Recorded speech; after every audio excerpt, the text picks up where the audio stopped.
Happy lunch hour, guys. Okay. This is just kind of funny. Uh, Looking at our economy today, and Wall Street is celebrating, and politicians are celebrating. Oh, inflation's coming down, blah, blah, blah, because the PPI number came in this morning at only 8% increase year over year. It was expected to be 8.3. So that's a good thing because the economists have got so many things right? It's like, oh, inflation's transitory. You know, prices rose 0.2% in October over where they were in September. Now, I want you to go back and remember something here. If you take, let's just say for a baseline, if you take the numbers in October of 2021, and the number was 10, and we just increased 8%. Okay, that's now at 10.8. If we go up another 8% in 2023, that's not 11.6, that's almost 12.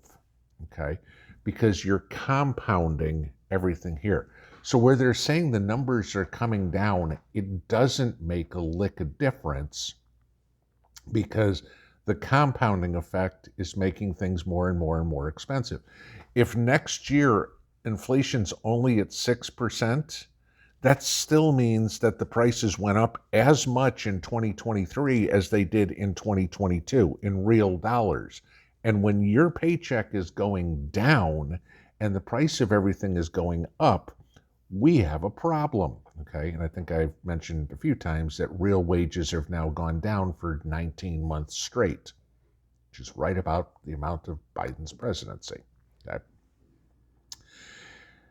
But that's not what concerns me, okay? And this is why you hear me talk so many times about economic collapse, et cetera, et cetera, et cetera. The New York Fed came out today with numbers on consumer debt. This is where inflation starts to rear its ugly head. Walmart reported great earnings and, blah, blah, blah. Hey, people are spending money. No, people are spending other people's money. They're doing exactly what the government did, okay? New York Fed came out today and said that household debt and credit, okay, basically credit card loans, increased by $351 billion last quarter. Now, if you take that we've got about 337 million people in the United States, that means that the average person, not household, person, everybody from the baby to somebody, who's hooked up to life support in a nursing home somewhere, okay? Every single person on average then added $1,047 in debt to their name last quarter, okay? So if you're a family of four, on average, you added about $4,200 in debt. Is that worrisome? Yes, because as wages go down and your debt keeps going up, and I'm not saying you guys, I'm saying this is just the average, okay? So the average person, if you're bringing your debt down, that means everybody else is bringing the rest of the population on average is bringing their debt up, all right? So 1,047 is the low end. That would be if everybody did it. If only half the company did, that's $2,100, all right, that they've added in debt. Eventually, that debt has to get paid somewhere, somehow. Either that or the bankruptcy courts are going to be extremely busy. And guess what happens if the bankruptcy courts are extremely busy? The price of everything keeps going up, all right, because somehow these companies have to recoup all the money that they've lost. This is the stuff that worries me. Wall Street's all sorts of happy today. The market's up, 300 points or something like that, as I'm recording this at about 11:30. And nobody's looking at the amount of debt. The grocery stores, people are financing their food. Restaurants, people are financing everything. And now we go into Christmas time, Christmas shopping, and you hear every year about, oh, people are buying Christmas presents on credit and all this sort of stuff. And, it's mid-April till people have Christmas paid for. Okay? If it's mid-April till Christmas is paid for, how long is it till Thanksgiving dinner is paid for? How long is it till November 15th's grocery week is paid for? This is the issue that we're getting into, where we are in this debt bubble. It's not just the government.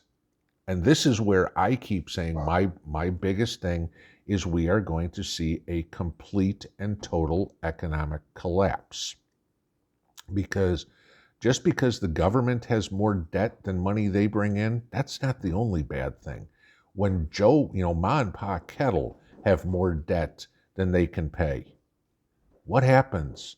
Well, the credit card maxes out. We can't buy any more. Now we can't afford to pay the credit card. Well, we got to file bankruptcy. What happens if we file bankruptcy? Well, we lose the car, we lose the house.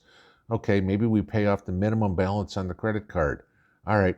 Oh, shit. Now the car's getting repossessed. Oh, crap. Now the house is getting foreclosed upon. This is what's in the future, guys. I mean, $351 billion more in credit card debt in 3 months. That's over $100 billion that doesn't exist, that was pumped into our economy. Okay? Again, borrowed money. This is how the rich get richer and the poor get poorer. It's not Jeff Bezos who's putting money on a credit card and making the minimum monthly payment to buy his groceries. It's the people.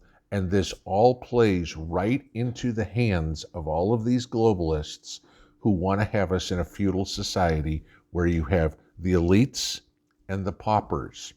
And there's too much out there of trying to keep up with the Joneses. I'm not, you've all told me stories about people taking extravagant vacations that are financed. I still remember the commercial on TV from years back. Look, honey, we got a new credit card. Where do you want to go on vacation? I'm like, ugh! It just drives me nuts. People need to, the country, the government, and the people need to start living within our means, because numbers like that came out this morning are exactly what will lead us into a Weimar Republic situation where money is worth nothing. Because if nobody can pay the bills, there isn't anything in the future to buy. Pinball out.